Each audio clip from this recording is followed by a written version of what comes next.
This slogan appears in an imperial rescript. 義は山岳よりも重く、死は剛毛よりも軽し。 English translation, duty is heavier than a mountain, but death is lighter than a feather. This old boy is about to breathe his last, but he's going to die right if it kills him. Facing in the direction of the imperial palace, he makes his last bow to the emperor. The Japanese need for giving visual expression to ladder relationships has ancient precedents. In the Tokugawa era, the shogun sat on a platform above his attendant samurai. It can be said that the Western world has also placed its royal personages on elevations, but the similarity stops there, because the Japanese to this day employ different levels even in their homes. If the man sits on a floor cushion, the women use the floor mat at the lower level. If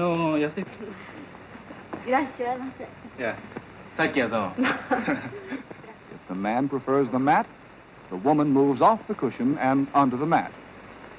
You may wonder what happens to the social structure when two Japanese of the same level have a disagreement. This girl is, of course, ultra-modern and progressive. And believe it or not, she's breaking their engagement. By being over-polite, she puts him on a higher rung of the ladder than he belongs, which is very insulting. She has, for example, 20 ways of saying Mr., every way expressing a different degree of respect or disrespect. The fact is that the only swear words in Japanese are baka, meaning fool, and chikisho, meaning beast.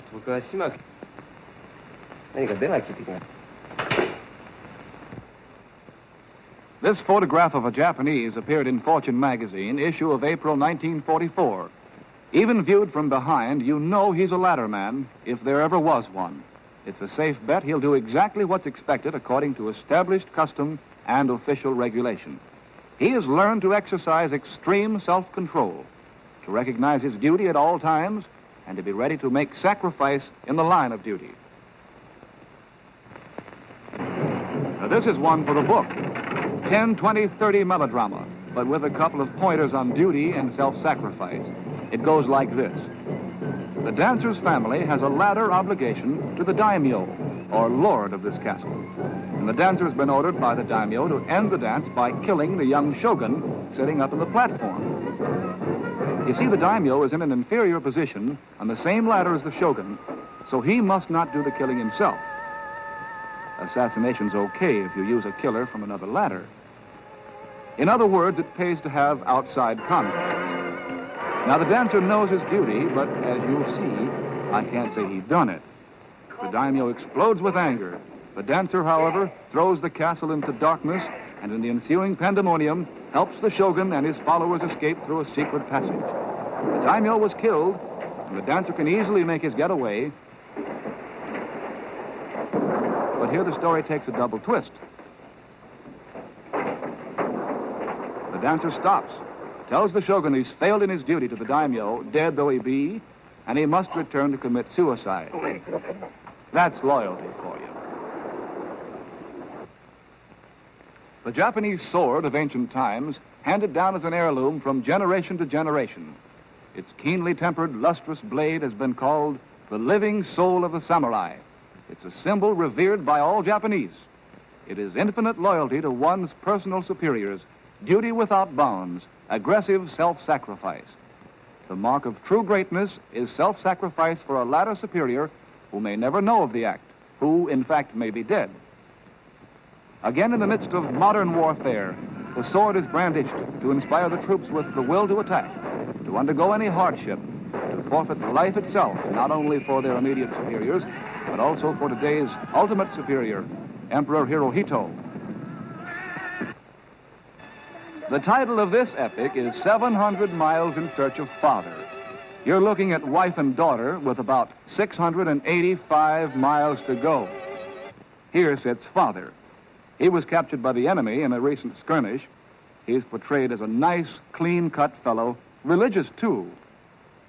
1 mile later, mother's heart isn't any too good either.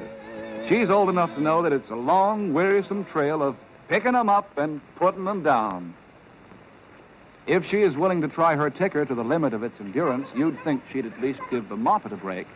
But therein lies the moral of the story. Mother superior is father. Her latter duty is to him. The little one's immediate superior is mother. A daughter's duty is to her. But, and alas, mother expires by the wayside. Exit one rung of the ladder. Still outstanding is daughter's duty to her father.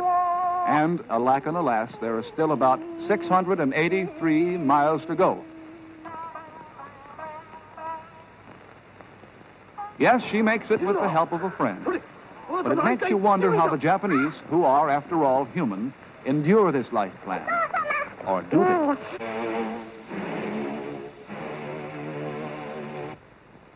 The life plan is put to the test in a domestic situation concerning the return of a wayward husband after an absence of 6 years. His wife and son want him back. His father-in-law orders his daughter to keep away from him. But the old man, realizing how much his daughter wants to go to her husband, pretends to fall asleep, thus releasing her from the obligation to obey him.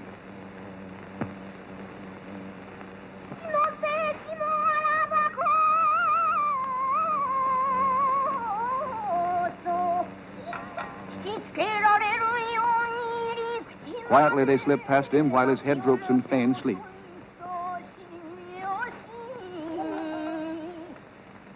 Finally, the reconciliation takes place, and the young husband announces that he's going off to war.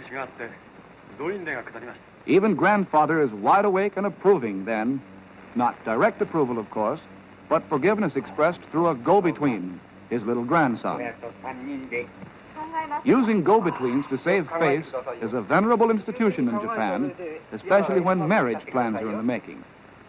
Once a girl becomes a prospect, the go-betweens begin to beat a path to her door. They interview father, mother, even the girl herself. Has she ever been in a compromising situation? Did she get along with her girlfriends at school? No offense intended, you know, just checking. Mr. Fujimoto and his son live up to the plan, but they're human, all right. Father lays down the law. Sonny bows his head in respectful submission. Anger can be directed downwards, not upwards. Japan is famous for well-behaved youngsters like Sonny. But place him among his own age-level playmates and watch him get rid of his pent-up anger. Good old emotional steam finding an outlet somewhere. On an adult level, the story of this Japanese household might have occurred in any American suburb. Daughter's become a nurse against her father's wishes, and now she's going off to war. Papa's way of life has been violated. He'd like to forgive her, but he can't make himself do it openly.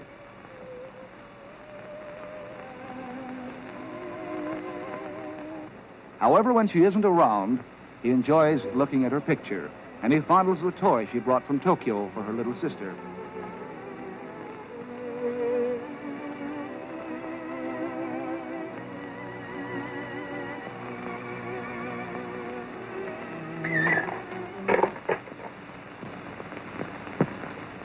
And then before she goes, he slips some money into her purse. It's roundabout and indirect, but it's still our own life with father. Here's an angle on Japanese indirection. An only son comes home after a prolonged absence. Mother looks up in surprise. Ma, pero... She's obviously thrilled to see him, but she doesn't gather him in her arms. She doesn't even touch him, nor does he touch her. If they are to hold themselves under control, physical contact of any kind may weaken their resolve.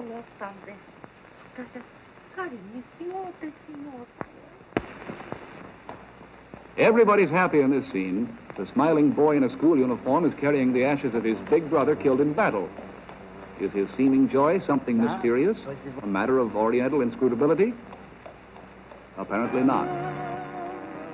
The boy's alone now, and he's not smiling.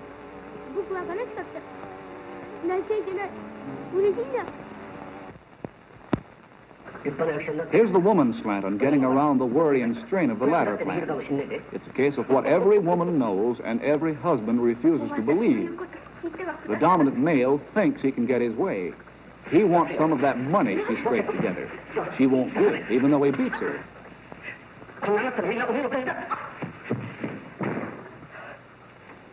Much later, she puts the money down beside him.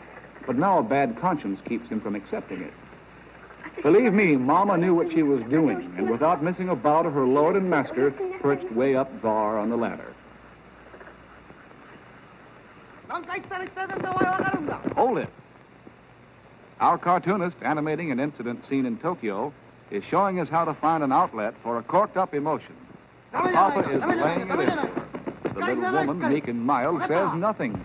But when his back is turned, she lets him have it, right on his shadow.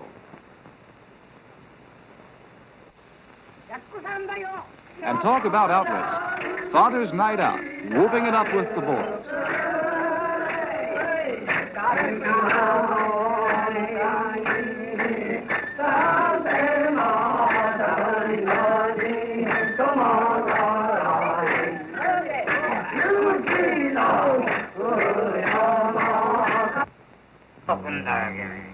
The respectable Mr. Hasegawa entertains a guest. Life is good, life is good.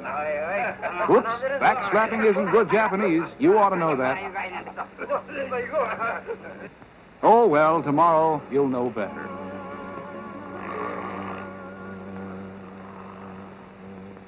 Some gentlemen prefer to relax in the company of a geisha. She is the bonbon in a diet of rice and fish. She's mistress of the free and joyous life. She can play and sing. She can dance.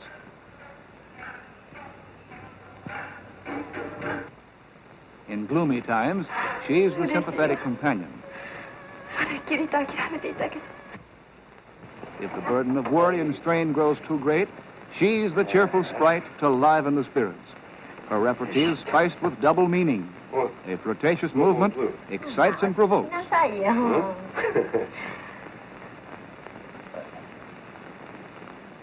A gentleman can momentarily forget worldly cares by yielding to the consummate artistry of the geisha. That's the